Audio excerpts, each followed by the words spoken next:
planet Dolan. April Fools! I hope you guys liked the prank we pulled today.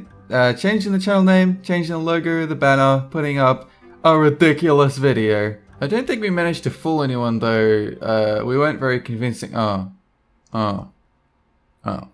Never mind.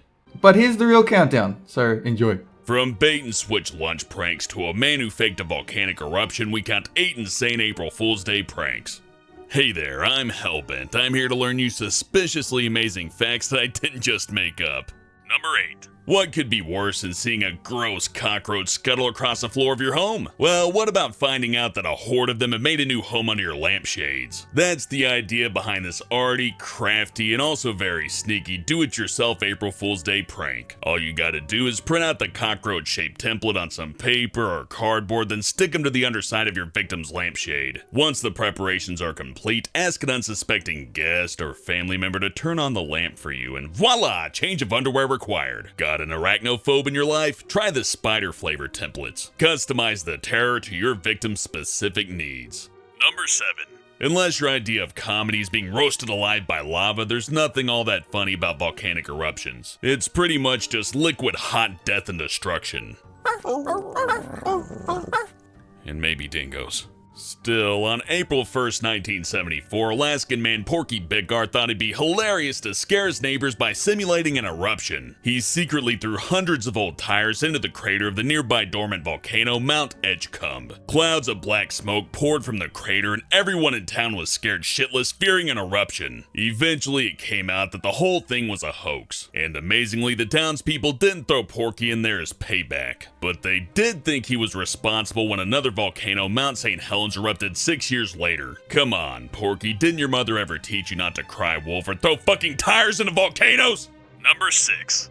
On April 1st in the year 2000, a company called Sport to Health Clubs unveiled a revolutionary new weight loss product called Fat Socks. These magical socks promise to suck body fat out of sweating feet and banish fat forever. Yes, so long, cankles! Naturally, the target demographic rejoiced. Sure, all the quick fix solutions before this failed horribly, but this one, Fat Socks, this is gonna work. Forget taking a walk now and again or knocking off the sodas, it's all about the Fat Socks. The Fat Socks are the answer. Now pass the McNuggets, I got all this fat to burn off. I love you, Fat Socks. Almost as much as mac and cheese. Alright, you know what, that was a little bit mean, even by my standards, and I'm a horrible person. That being said, I'm not nearly as mean as Professor Frank Ellis Elgood, who made some sciencey claims about the magic material fluoroastratetrazine. Of course, it was all bullshit and just a joke for April 1st, but damn, that's pretty cruel. As if easily fooled overweight people didn't have it hard enough. I think they should rename it to Asshole Day. Number 5. If someone at your workplace has an out-of-control donut habit, why not spoil their day with a big box of disappointment? This classic lunchtime bait and switch involves buying the biggest, most delicious-looking box of donuts and replacing each one with the donut's exact opposite, broccoli! Tell your victim that you picked up this sweet treat for them and watch as anticipation turns into crushing disappointment. But be warned, revenge is a game that 2 people can play. If you're on the receiving end of this prank and want some revenge, try eating all that broccoli in one sitting. Deep down inside, a great rage will build. Stick close to your partner's workstation all day and let rip the meanest broccoli fart you can. Turnabout is fair play after all. Number 4. Here's further proof that humanity is mostly made up of gullible idiots. You wouldn't need an electrified fooling machine to fool this group. Simpsons reference? Okay, I'll get on with it. On April 1st, 1998, Burger King published a full-page ad in USA Today announcing its newest burger, the left-handed Whopper. According to the ad, it had been strategically designed so condiments would drip out of the right side. The ridiculous ad fooled hundreds, with many restaurants reporting orders for the new lefty Whopper. But the real April Fool's joke was that every time someone ordered that, the chef would spit in your burger. Just kidding. I mean, at least I hope I'm not right about that. This one's a little bit more silly. On the same day in 1962, Sweden's only TV channel had their resident tech expert Kjell Stanson go on air to explain to viewers that they could easily convert their black and white televisions into color. All they had to do was take a nylon stocking and stretch it over the box. This was demonstrated live on air, but because everybody was watching in black and white, they kinda had to take his word for it. The next day, thousands of women went out to buy new nylons. You really can't blame them though. At the time, color TV was some kind of crazy magic sci-fi technology. I wouldn't be so quick to judge them either. It's not like they had Google, and even today with Google, people fall for stuff like this. Yeah, sure, it's not so bright to put nylons over your TV, but it's way more stupid to put your iPhone in a microwave to try to charge it. Number 3.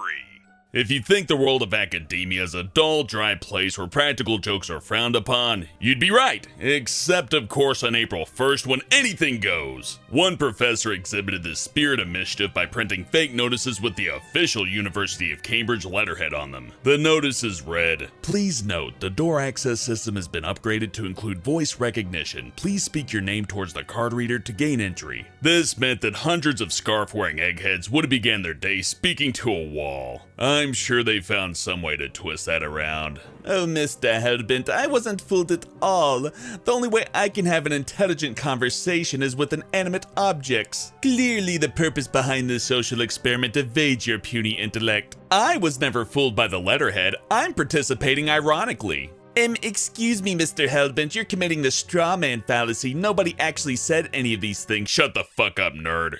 Number 2. Everyone's fantasized about going to cool fictional places like Westeros, Mordor, Neverland, or that damn island from Lost. Well, that's okay. At least you know they aren't real, unlike the gullible readers of the Guardian newspaper. That's right, on April Fool's Day 1977, the Guardian writers tricked hundreds of recreational holidayers into searching for an island they completely made up. Their 7-page prank described a small republic called Sans Serif, which was made up of semicolon-shaped islands. The articles described the obscure region's geography, culture, capital, and national leader. Each detail was named after a printing terminology, so only publishing nerds saw through it. The Guardian's phones rang all day as readers sought more information about this idyllic holiday spot. The hoax was so successful that it made April Fool's Day pranks a tradition for British tabloids. Number 1.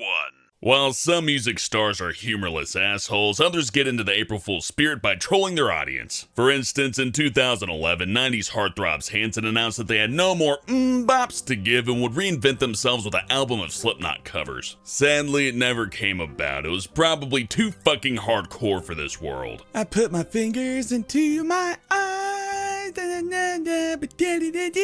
In 2010, rap stars Drake and Nicki Minaj trolled their Twitter fans with a fake marriage announcement. Since people will believe whatever they want to hear, many were fooled, even though the pair hadn't even dated. Then the next day, they fake canceled their fake union, giving their crazed fans emotional whiplash. Oh, my stars and goddess, not Drake and Nicki. What am I gonna do with all these photoshops of what their baby was gonna look like? Oh no. This was so incredibly irresponsible. Celebrities usually take marriage so seriously. But this is just scratching the surface of the trickery. Coldplay have trolled their fan base twice. Once with a fake fragrance called Angst by Coldplay, and the other time claiming they were recording their next album aboard a Boeing 727 in zero gravity. Chris Martin said with a straight face that zero gravity was needed to record the perfect snare drum sound. At the time, Coldplay were working with eccentric producer Brian Eno, who's well known for pretentious gimmicks. So even though the physics behind that were obviously bogus, the fact that they were working with Brian made it believable that they actually did it. But if you thought that was crazy, listen to this next fact. The video's over. Thanks for watching, and I'll see you next time. Volcanoes spew their delicious magma goodness somewhere on the Earth's surface. Well, you know, not counting classroom volcano models which erupt when bicarb food dye and vinegar meet. But hey, if a kid makes one that actually erupts in magma, they should probably bump them up a grade or two after they put out the fire and count the death toll and all that. But you know, good job, A+.